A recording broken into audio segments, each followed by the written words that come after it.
नमस्कार, आदाब, सत श्री अकाल। आशा करते हैं कि आप घरों पर अच्छी तरह से। आज डालते हैं आज की क्या है खास। आज हम बुंदेलखंड की उस शख्सियत से आपको रूबरू करा रहे हैं कि जिन्होंने अगर फिल्म सिटी से लेकर राजनीति तक अपना पूरा सफ़र तय किया और 30 साल से बुंदेलखंड राज्य का सपना अपने जहन में सजोए हुए हैं।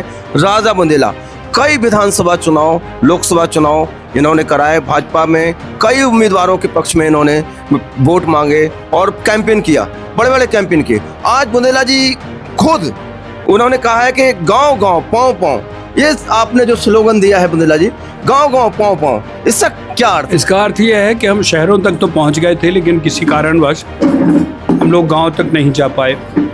हमें ये लग रहा था, हमारा भरोसा था कि शहर वाले लोग जब ज़रूरत होगी तो खड़े होंगे और बुंदेलखंड राज्य के लिए लड़ेंगे।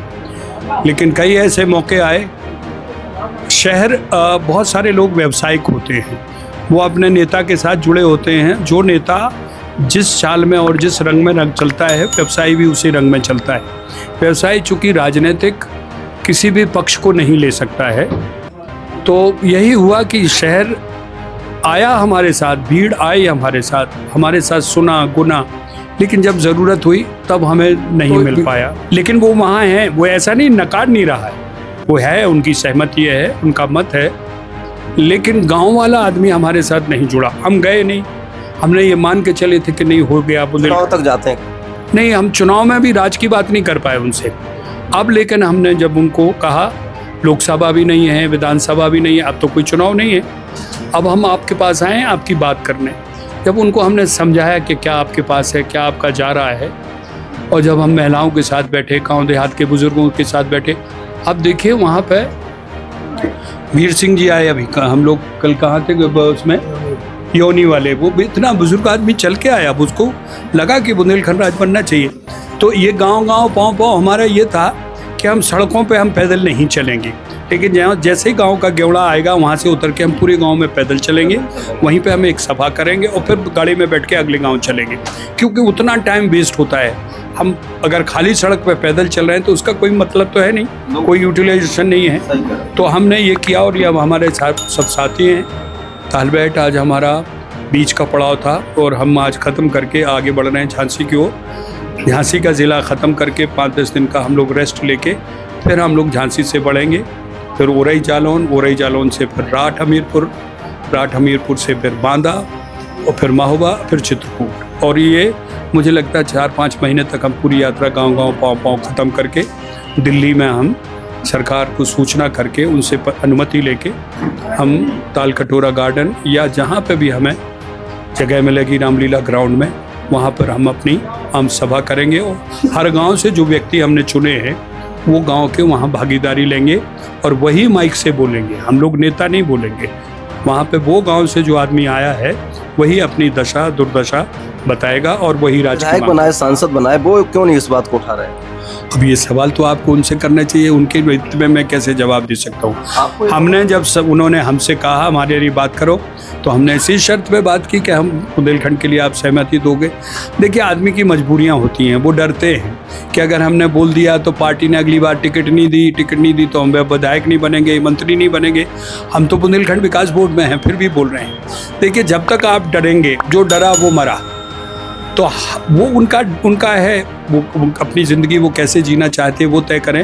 लेकिन मैं बुंदेलखंड के लिए समर्पित हूँ और मुझे बुंदेलखंड के नाम पर कोई डर नहीं। मैं राजनाथ सिंह जी से भी ये कहता हूँ, मैंने अमित शाह जी से भी जितनी मीटिंगें की हैं, हमारे सारे मित्रगण जानते हैं, हमने बुंदेलखंड की बराबर अलग राज की बात। आप बुंदेलखंड की राज कर रहे हैं, बात कर रहे हैं, बुंदेलखंड से लोगों को क्या फायदा होगा, क्या उससे वो होगा? हालांकि लोग ये भी जानना चाहते हैं।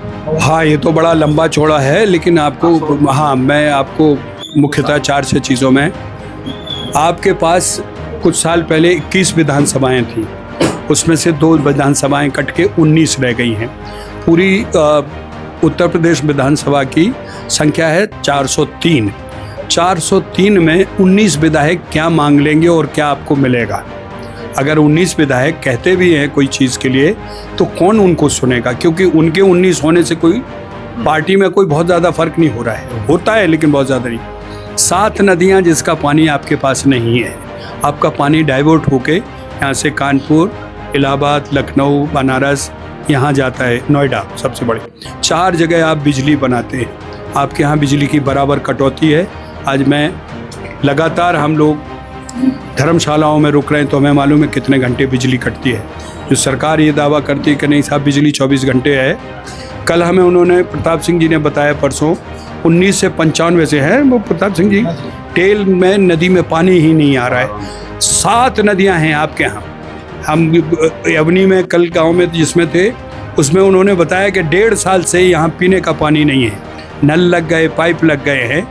ये भाई जब आपका टाइम पे तो जाते हैं, कहते हैं हम ये कर देंगे, विधायक जीत जाएंगे तो उनका सांसद जी जीत जाएंगे तो गांव-गांव जाएंगे। सर उसमें मैं तो नहीं जवाब उनके बेहाफ पे दे सकता हूँ। आपने जो सवाल किया उसका मैं जवाब मैंने कभी उनको नहीं कहा। हमने कहा साहब ये पार्टी के प्रतिनिधि हैं, ये इनको पार्टी ने चुना है, पार्टी के प्रति मेरा जुड़ाव है, पार्टी के प्रति मेरी आस्था है कि जब पार्टी जीतेगी तो राज बनाएगी, आप इनको वोट दीजिए। मैंने कभी किसी गांव में नहीं कहा कि फला आदमी जीतेंगे तो ये आपके पानी ले आएंगे, आपकी टंकी से विकास करेंगे। वो विकास अब वो विकास कर तो रहे हैं, क्यों नहीं हुआ विकास? जब पहली बार नेता चुन के आता है तो साइकिल पे होता है, फिर स्कॉर्पियो पे होता है, फिर फॉर्चूनर पे होता है।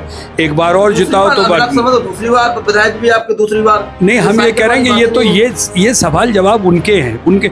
मैं जिस लक्ष्य को लेके चल रहा हूँ मुझसे आप मेरे लक्ष्य के लिए मेरे कार्य की बात करिए ना। मुझे पार्टी ने एक ड्यूटी दी है कि आपको चुनाव में इस प्रतिनिधि के, इस प्रत्याशी के लिए बोलना है। तो मैं प्रत्याशी के लिए नहीं बोलता हूँ, मैं योगी और मोदी के लिए बोलता हूँ। मैं कहता हूँ कि योगी जी ने क्या विकास किया और मोदी जी ने क्या विकास किया, आप उनको देखिए। प्रत्याशी तो प्रत्याशी सिंबल है, अब वो कौन है ये तो आप तय कर लीजिए। और अगर वो ही राज की मांग करते तो फिर मैं क्यों आता? अब उनको उनकी कमी को ही तो पूर्ण कर रहे हैं ना हम किसी न किसी रूप में। और ये निश्चित मानिए कि आदमी अपनी जिम्मेदारी, अपना कर्म अपनी इच्छा अनुसार निभाता है। उनकी इच्छा नहीं है लेकिन हम लोगों की इच्छा है। हम लोग आउट ऑफ टर्न जाके भी बात कर रहे हैं, हम लोग कोशिश यही कर रहे हैं। तो वो एक सवाल जो आपने किया था इसके क्या फ़ायदे हैं, मैं फ़ायदे बता दूँ। जब आपका छोटा आपका परिवार होगा तो उसकी देखरेख आप बहुत आसानी से कर सकेंगे। उसकी देखरेख में आपको हर चीज़ पर नज़र होगी। कहते हैं ना छोटा परिवार सुखी परिवार। घर में, गांव घर में भी बड़ा घर हो जाता है तो व्यवस्था जब बिगड़ती है तो माँ बाप बंटवारा कर देते हैं। 27 करोड़ की आबादी में उत्तर प्रदेश के 19 विधायक हैं, वो क्या कर लेंगे मुझे बताइए। इसीलिए हम कह रहे हैं कि हमें वो राज्य चाहिए जो पहले था, जिसमें दूध दही की नदियाँ कहते थे। हमारे यहाँ स्वराज था, अपने लोग अपने हिसाब से करते थे। तो जब छोटा राज बनेगा तो आपका ही सीएम होगा, आपका ही डीएम होगा, व्यवस्था आपके साथ होगी, प्रशासन आपके साथ होगा। और यहाँ पे आपके एम्स खुलेंगे, टेक्निकल IIT खुलेंगे। 15 उत्तर प्रदेश में साहू जी वर्किंग एयरपोर्ट्स हैं जो चल रहे हैं। आपके बुंदेलखंड में है एक आध? एक भी नहीं है। क्यों नहीं है? क्यों नहीं होना चाहिए? उस उत्तराखंड में हो गए जो हमसे छोटा था और हमारे बाद में मांग थी, क्योंकि वो अलग हो गया है, उसमें 4 हो गए हैं। आपके यहाँ उससे बड़े बड़े तीर्थ स्थल है, माँ पीताम्बरा, ओरछा, ये सब ये कहाँ है? लेकिन हमारे पास एक भी वर्किंग नहीं है, केवल खजुराहो को छोड़ के, वो भी इंटरनेशनल है। वो मध्य प्रदेश के उसमें आता है, मैं उत्तर प्रदेश की बात कर रहा हूँ। उत्तर प्रदेश में फंक्शनिंग एक भी एयरपोर्ट नहीं है। पानी लोगों के पास पहुँच नहीं रहा है, खेती के लिए भी नहीं, पीने के लिए भी नहीं, बिजली लोगों के पास पहुंच नहीं रही है। 67% पलायन है कि यहाँ रोजगार है नहीं, तो बाहर जा रहे हैं। जब यहाँ पे फैक्ट्री लगेगी तो आदमी बाहर क्यों जाएगा? क्यों बाहर जाएगा? यहीं काम करेगा, अपने माँ बाप के साथ रहेगा, बच्चों के साथ रहेगा। दूसरा जो नुकसान है वो इससे बदतर हालत नहीं हो सकती। ये जिस स्थिति में अभी हम हैं, हमारा पूरा बुंदेलखंड है, इससे बदतर और हालत नहीं। अगर राज भी बन गया तो भी ठीक है।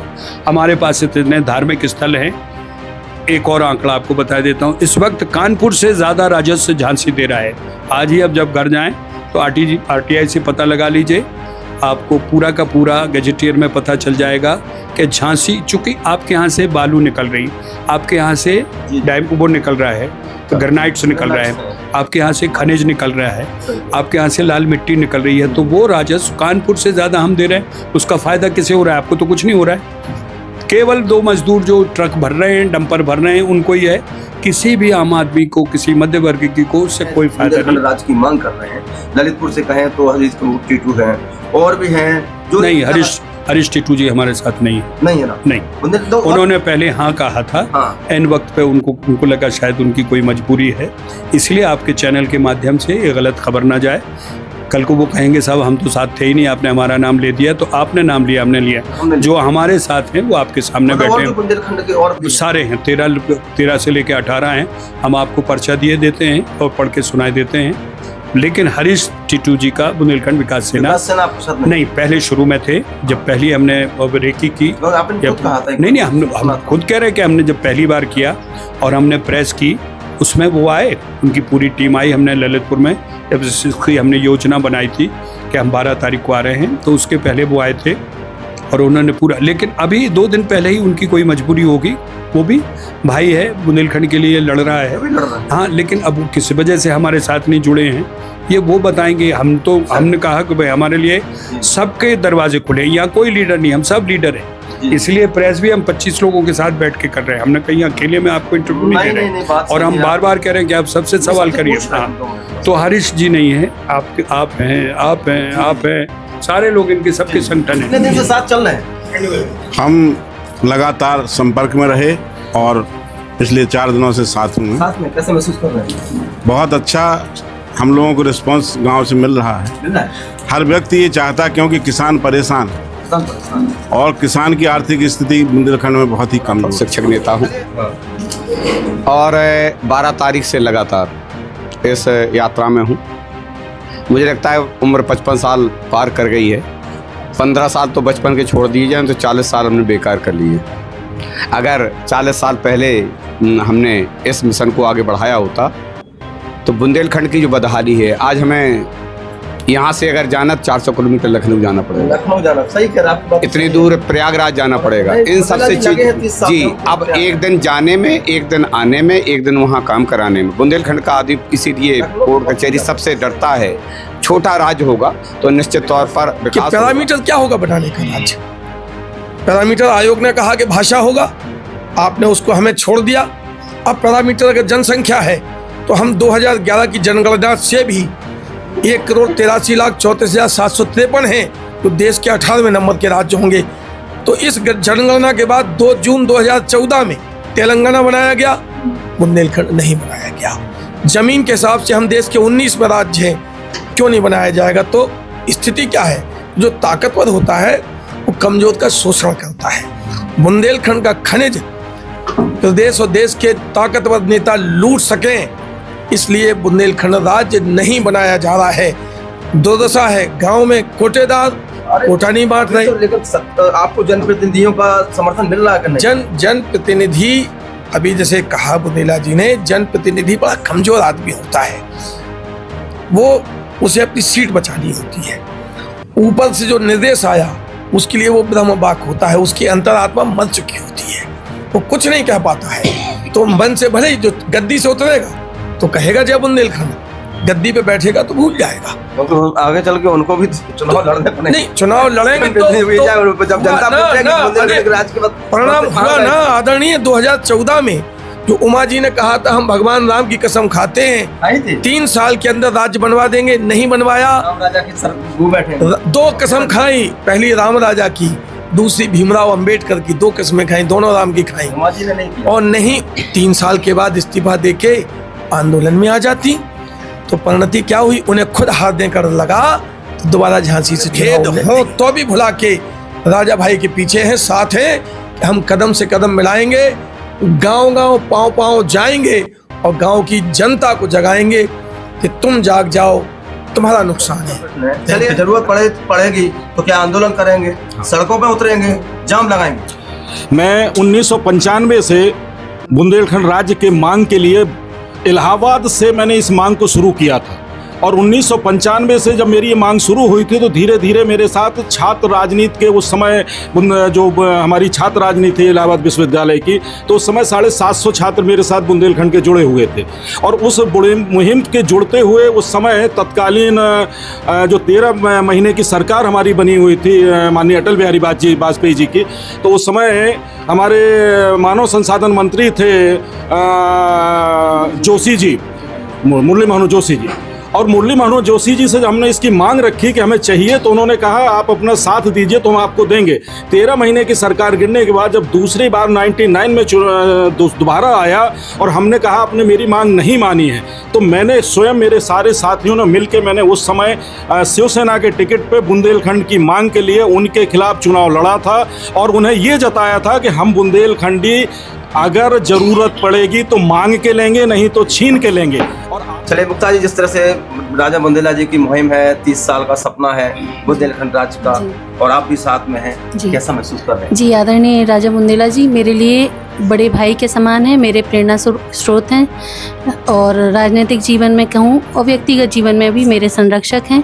और उनकी जो मुहिम है कि उन्हें बुंदेलखंड राज्य बनाना है, तो आज हम सब ने ये ठान लिया है कि इस मुहिम को हमें एक विस्तृत आंदोलन के रूप में आकर लेकर आना है। लेकिन ये बार-बार पूछ रहे थे कि आप आंदोलन कैसा करेंगी, तो ये आंदोलन आदरणीय भाई साहब ने ये कहा है बुंदेला जी ने कि ये आंदोलन होगा, लेकिन ये पूर्णतः शांतिपूर्ण होगा।